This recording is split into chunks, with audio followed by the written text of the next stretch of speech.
Struma, le Theodor Herzl, l'Exodus 47, le Radna Senesh, l'Altalena, le Hama Apil. Autant de bateaux, Autant d'histoires singulières, autant d'aventures. Une épopée extraordinaire vécue par des pionniers que rien ni personne ne pouvait décourager. La Brecha, histoire de l'immigration clandestine des Juifs vers la Palestine, 1934-1948. Un feuilleton conçu et réalisé par Laurent Lopez et Gilles Rosier, avec le soutien de la Fondation Doron.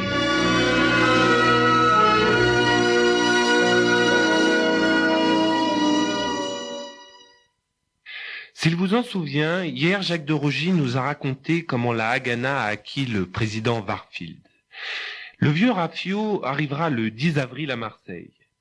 Les rescapés de la Shoah en provenance des camps de personnes déplacées d'Allemagne n'embarqueront qu'au mois de juillet de la même année. 4 mois durant lesquels la Bricha mettra en place les structures d'accueil nécessaires. Alors que le pays entier suit le Tour de France et que les Français profitent des premiers congés payés de l'après-guerre, le président Warfield appareillera finalement. Pourtant, les passagers ne sont pas au bout de leur peine. Aujourd'hui, c'est Gilles Rosier qui interviewera Jacques de Rogy. Jacques de Rogy, il a fallu procéder au choix des passagers. Comment celui-ci s'est-il fait?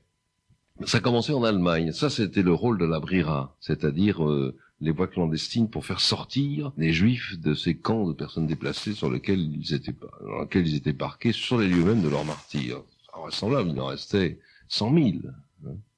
De rescapés qui étaient là à moisir dans ces camps. Et donc la Brira a sélectionné dans 20 camps, une vingtaine de camps d'Allemagne, un espèce d'échantillon représentatif de justement de ces Juifs qui venaient d'un peu partout, enfin l'errance européenne, et d'avoir un certain nombre de femmes, d'enfants, c'est-à-dire d'avoir une population générale, si vous voulez. Et on leur a fait franchir la frontière. Vous voyez que l'Allemagne était encore divisée en zones occupées. Il y avait la zone américaine, il y avait la zone britannique, la zone française. Donc on est passé de la zone américaine en zone française et puis arrivé sur la frontière du Rhin entre 2 dimanches, je crois le 28 juin et le 6 juillet 47. On les a fait passer en 2 dimanches. C'est ça avec des des laissez-passer collectifs qui étaient établis par le ministère de l'Intérieur français. Avec des noms bidons d'ailleurs, des noms pris très souvent dans des dictionnaires tout simplement, et qui étaient simplement tapés en double, sur des listes en double, et on les a passés en 2 points différents pour en amener le plus grand nombre possible. On a amené comme ça quelques 5 milliers, et de là on les faisait descendre par Lyon, ils sont tous passés par Lyon, les Bretons je crois, et on les amenait dans des camps de transit de la région de Marseille. À 50 km à la ronde autour de Marseille, il y avait à peu près une douzaine de camps de transit ou de châteaux désaffectés, de grandes villas, etc., dans lesquels ils étaient bien sûr encadrés essentiellement par des cadres de la Haganah. La Brecha avait donc recruté un certain nombre de cadres pour faire passer ces Juifs d'Allemagne jusqu'en France. C'est ça, des agents de liaison, des passeurs. Il y avait un assez grand nombre d'anciens, généralement sortant des maquis de la résistance. C'était une façon pour eux de se reconvertir après l'épisode... Je dirais que c'était presque une façon de prolonger la clandestinité. Dans le fond, ils avaient été clandestins depuis 41, 42. Et après la guerre, ils se sont retrouvés dans cette bataille nouvelle avec les Anglais, à nouveau dans des pots de clandestins. Alors, les réfugiés arrivent aux alentours de Marseille, et il faut leur trouver de quoi se loger. C'est ça. Alors là, il y avait toute une équipe, notamment avec la participation d'une femme originaire de Nice qui s'appelait Simone Lévy, et avec la participation des œuvres juives existantes à Marseille, pas forcément sionistes d'ailleurs, c'était les œuvres israélites en général, donc qui s'occupaient de trouver soit des camps désaffectés, comme le Grand Arénas par exemple, soit des châteaux également désaffectés ou des grandes demeures, et c'est là qu'on les parquait, et puis il fallait les doter d'identités encore bidons une fois de plus.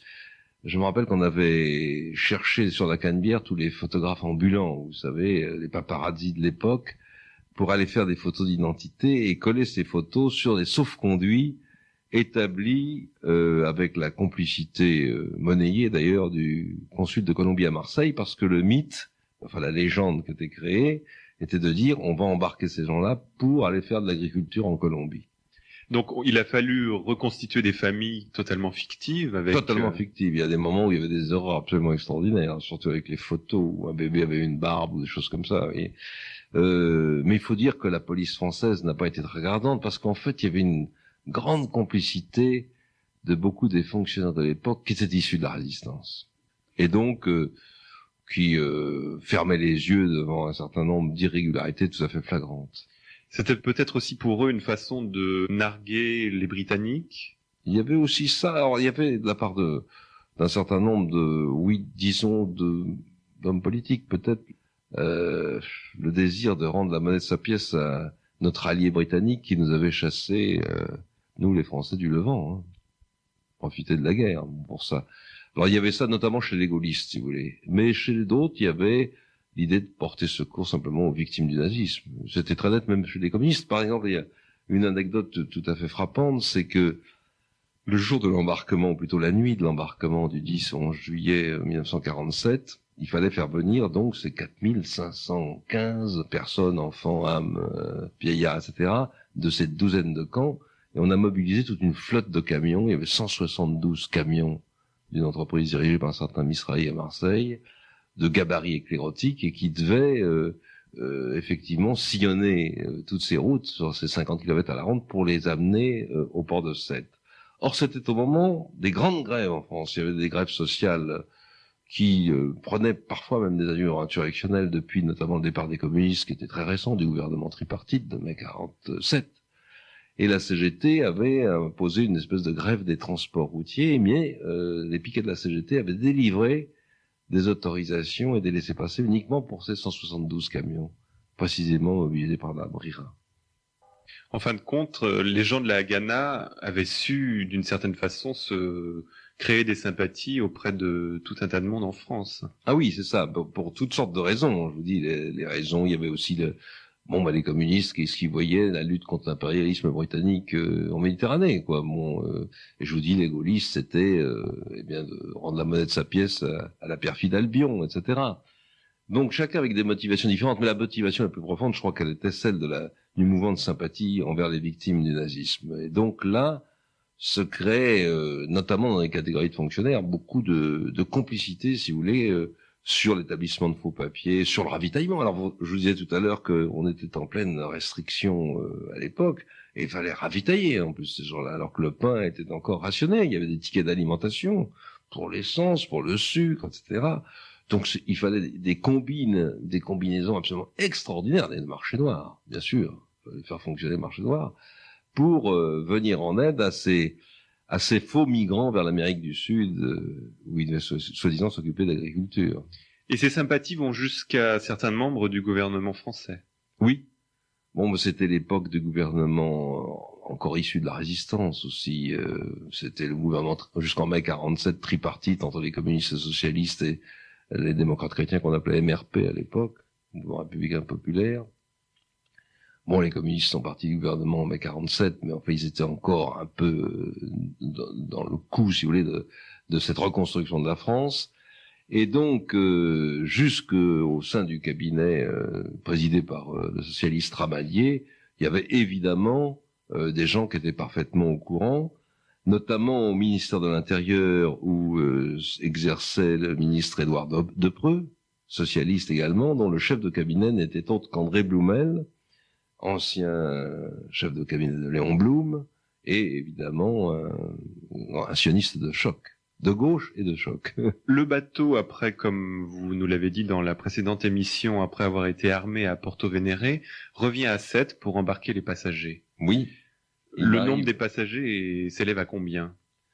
Et alors, on va compter finalement 4515 immigrants clandestins qui se décomposent en 1561 hommes, 1282 femmes dont 400 environ sont enceintes, et 1672 enfants et adolescents. Donc c'est un échantillon vraiment tout à fait représentatif, si je puis dire, de cette population de personnes déplacées. Alors qu'à l'origine, je crois qu'il est nécessaire de le rappeler, le bateau n'est pas du tout prévu pour transporter autant de monde. Non, quand il était un navire de plaisance dans la baie de Chesapeake aux États-Unis, il y avait au maximum 500 passagers.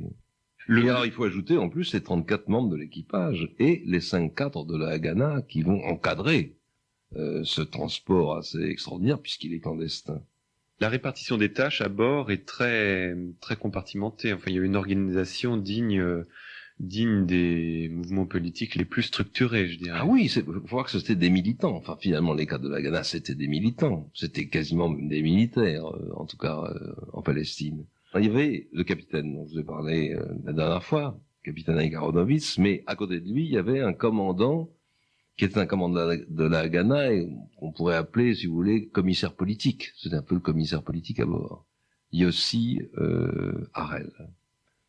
Il y avait avec lui un spécialiste des transmissions radio de la Haganah, qui était tout à fait clandestine, et qui était très puissante. Alors, au point de vue transmission, c'était Azriel Enav. Et il y avait également, pour le service d'ordre, un autre palestinien, parce qu'à l'époque, les Juifs de Palestine, on les appelait les Palestiniens, c'était eux les Palestiniens. Et donc le troisième cadre juif palestinien, c'était Mira Perry. Et puis il y avait aussi un service d'infirmerie et de médical, si vous voulez, parce que on savait que la traversée allait durer 8 jours, on ne savait même pas comment elle allait se dérouler, mais vous vous rendez compte que quand on y repense, ces gens qui vraiment avaient tellement envie de partir pour la Palestine, parce qu'ils n'avaient plus nulle part où aller. Hein. Ils sortaient de ces camps, d'abord des rescapés des camps de la mort, qui se retrouvaient dans des camps de personnes déplacées après la libération. Donc ils avaient qu'une hâte, c'était d'aller retrouver cette patrie de leur mémoire qu'on leur faisait miroiter, que les délégués de la Haganah dans les camps leur faisaient miroiter. Par conséquent, ils avaient très envie, mais en même temps, c'était des gens qui venaient pour la plupart de Hongrie, de Tchécoslovaquie, de pays où ils n'avaient jamais vu la mer de leur vie. Ça, avoir le pied marin et dans ces conditions sur un bateau, il fallait vraiment avoir, je dirais, l'âme chevillée au corps. Et donc, après toute l'énergie qu'il a fallu pour amener le bateau jusqu'en France et les passagers jusqu'au port de la Méditerranée, ce fameux bateau... Jusque dans le port de Sète. Oui, ce fameux bateau finit par partir. Oui, alors d'abord le bateau, quand il est venu de Porto Venere, où il avait été complètement reconditionné, si vous voulez, il est d'abord entré dans le port de Bouc et il l'a donné comme destination Istanbul. Et puis le 10 juillet, sur les conseils de Jules Mock, qui était ministre du Transport et député de Sète, il est allé dans ce port à Pinard, qui est Sète, mais qui a l'inconvénient d'être extrêmement étroit. Et alors le problème, c'était qu'un bateau de cette taille-là ne pouvait pas sortir sans remorqueur et pilote. Donc on a commencé par soudoyer un pilote qui est parti avec le million qu'on lui a donné, mais qui ne s'est pas présenté au rendez-vous. Et puis les autorités françaises, sous pression de la diplomatie britannique, parce que les Anglais avaient quand même repéré cette manœuvre, a dû interdire le remorqueur. Et pratiquement on envisageait d'enfermer le bateau dans un bassin intérieur d'où il n'aurait pas pu sortir de cette.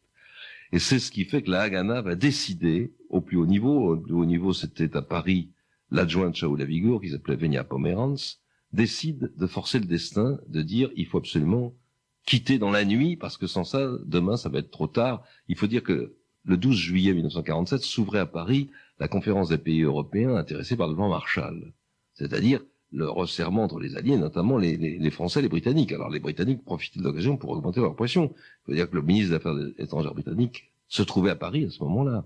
Bien sûr. Et donc il a fallu faire une espèce d'appareillage à la sauvette, sans remorqueur, sans pilote, qui aura lieu dans la nuit du 10 au 11 juillet, au prix de manœuvres extrêmement périlleuses. Le jeune capitaine de 23 ans, Aïgaronovitz, et son novice équipage, va rompre ses amarres. Une des amarres va d'ailleurs s'en mêler dans la pale de l'hélice. Il va falloir descendre presque en scaphandre pour démêler cette malheureuse hélice. Ensuite, le bateau va heurter un pilier, puis un quai, un appontement, et finalement, il va sortir et s'échouer, en quelque sorte, sur un banc de sable. Malgré que ce soit un faible tirant d'eau, il y a vraiment des éperons, si vous voulez, de sable, tel que le navire va être emprunté, qu'il va falloir faire donner des machines tout en avant, tout en arrière, pour pouvoir dégager de sa gangue de sable ce président Warfield, et finalement filer vers la haute mer, où brille d'ailleurs à l'horizon déjà un des bateaux de la flotte britannique. Alors, cette traversée qui finit par être effective le 11 juillet a été marquée par un certain nombre de faits. Vous savez, d'abord, une traversée, alors avec, vous vous rendez compte, toute cette population à bord qu'il faut ravitailler, au point de vue hygiène, au point de vue tous les problèmes que ça pouvait poser, et qui va durer quand même plusieurs jours, parce que le navire va filer à une petite vitesse. Pourquoi ? Ça, c'était la grande manœuvre qui était prévue par aussi bien le commandant Yossi Harel que le capitaine Ike Aronowitz, c'était de faire un leurre, si vous voulez, de faire croire aux Britanniques qu'ils ne pouvaient pas avancer plus vite qu'ils n'avançaient, et de façon à gagner pratiquement la limite des eaux territoriales de Palestine, et à ce moment-là, faire semblant d'aller vers le nord et virer tout à tribord et foncer vers les hauts fonds qui festonnent la côte de Tel Aviv, mais foncer avec toute la gomme, toute la puissance. Donc, il fallait camoufler aux Anglais la puissance réelle des moteurs de ce bateau. Et par conséquent, le voyage allait durer très longtemps, 8 jours. Alors ça, 8 jours, c'était très long à supporter, d'autant plus que, de toute façon, la flotte britannique se trouve autour. Il y a une espèce de meute qui va suivre ce navire. Au début, il y a 1 bateau, puis 2, puis 3. Ils vont finir par être 7, c'est-à-dire presque plus nombreux que la flotte britannique à la bataille de Narvik au printemps 40, si vous voulez. Et alors, bien entendu, vous voyez ce que c'est que ce que peut être la vie quotidienne, c'est-à-dire le ravitaillement, c'est-à-dire on essaye de faire des journaux, il y a la radio à l'intérieur qui essaye de distraire ou d'éduquer ou de parler à tous ces immigrants qui en plus parlent des langues complètement différentes, car ils viennent aussi de pays différents. Vous voyez tout ce que ça pose comme organisation. C'est pas le club méditerranéen, vous voyez, c'est vraiment le contraire à l'époque. Hein. Et justement, il y a même une femme qui est enceinte, qui accouche, et malheureusement, elle va mourir en couche le 15 juillet, je crois, c'est-à-dire 4 jours après le départ, au large de Pantellaria, je crois, de l'île de Pantellaria. Elle s'appelait, je me souviens, c'est un nom qui m'a frappé, Paula Abramowitz, et il a fallu qu'on glisse son corps par-dessus bord. Et c'est une femme qui, malgré les recommandations de la Haganah, a absolument voulu embarquer. Absolument tenue à embarquer. Comme je vous dis, c'était le désir de tous de partir, le plus tôt possible, de sortir de ces camps. Ce qu'il y a d'extraordinaire aussi, c'est qu'au départ, le bateau ne s'appelle pas Exodus. Il s'appelle toujours Président Warfield. Il s'appelle Président Warfield, et il va s'appeler Président Warfield jusqu'au 17 juillet, pratiquement, c'est-à-dire 6 jours après le départ, où là, la Haganah par radio a transmis l'ordre de lui donner son nom de guerre, si on peut dire, qui va être effectivement Yetziot Europa, en hébreu 5000, je sais pas comment on dit, 5707, oui. Et en anglais Exodus 47. Et voilà, c'est ça le fameux nom d'Exodus, c'est-à-dire qu'il va abattre son pavillon de complaisance, son durien, pour hisser les couleurs sionistes, le drapeau frappé de l'étoile de la ville, et arborer ce nom de guerre, si vous voulez. Et ça, c'est avant d'arriver à la limite des eaux territoriales, c'est le 17 juillet. Et cette limite des eaux territoriales, il ne l'atteindra jamais pour la bonne raison que la flotte britannique va intervenir dans les eaux internationales, ce qui est une violation flagrante du droit maritime, bien entendu. Mais évidemment, le navire, non seulement il est démasqué, il s'est démasqué tout seul. Et donc, c'est l'affrontement avec les bateaux anglais qui le suivent. Alors, c'est l'abordage. Parce que le capitaine pensait pouvoir à ce moment-là essayer comme d'atteindre, en faisant des zigzags, etc., les eaux territoriales palestiniennes, et là, mettre toute la gomme jusque, je vous dis, cette côte festonnée de fond, où les navires de guerre n'auraient pas pu suivre l'Exodus. Et donc, on a entouré cet Exodus de fils de fer plus ou moins barbelés. Il y a 800 jeunes gens qui sont là avec des bouteilles et qui vont essayer d'opposer une résistance physique, une résistance active, pas une résistance armée, parce qu'il n'y a aucune arme, évidemment, à bord de bateau. C'est même l'originalité de ce mouvement de libération nationale, c'est qu'il n'emploie pas d'armes. Mais c'est quand même pas une résistance passive, c'est une résistance active. Et les Anglais vont avoir beaucoup de difficultés à envoyer un commando de prise à bord de ce bateau. Oui. Et pour y arriver, eh bien, les destroyers britanniques vont éperonner ce navire à 7 reprises, à peu près, sur environ 2000 marins, à 7 reprises, jusqu'à créer des brèches importantes dans la coque, 12 mètres d'un côté, je crois, et 4 mètres de l'autre, et créer des voies d'eau, si vous voulez, qui vont un peu affoler, créer la panique à bord, parce que vous allez avoir 2000 de ces 4500 passagers, 2000 qui sont au fond des cales, qui vont commencer à patauger dans l'eau, il va falloir prendre des seaux, écoper, etc. Et donc, pendant que se déroule la bataille de la prise du bateau, il y a toutes comment dirais-je, ces efforts pour que les voies d'eau ne coulent pas le bateau. À mon avis, enfin, ce que dit le capitaine d'ailleurs, c'est que le bateau ne risquait pas quand même de couler. Ce qui prouve quand même la détermination des Anglais, qui ne sont pas censés savoir que le bateau ne coulera pas. Non, bien sûr. Et puis la bataille va durer très longtemps, de 3 heures du matin à 6 heures du matin. Pendant 3 heures, il va y avoir des morts. Oui. Il va y avoir des morts, dont un gosse de 15 ans, Yakubovitch, un petit orphelin de 15 ans, et dont 2 des marins américains. On pourrait penser que l'histoire de l'Exodus s'arrête là, en fait pas du tout, et nous verrons lors de la prochaine émission qu'il reste encore beaucoup de trajets à parcourir pour ce bateau.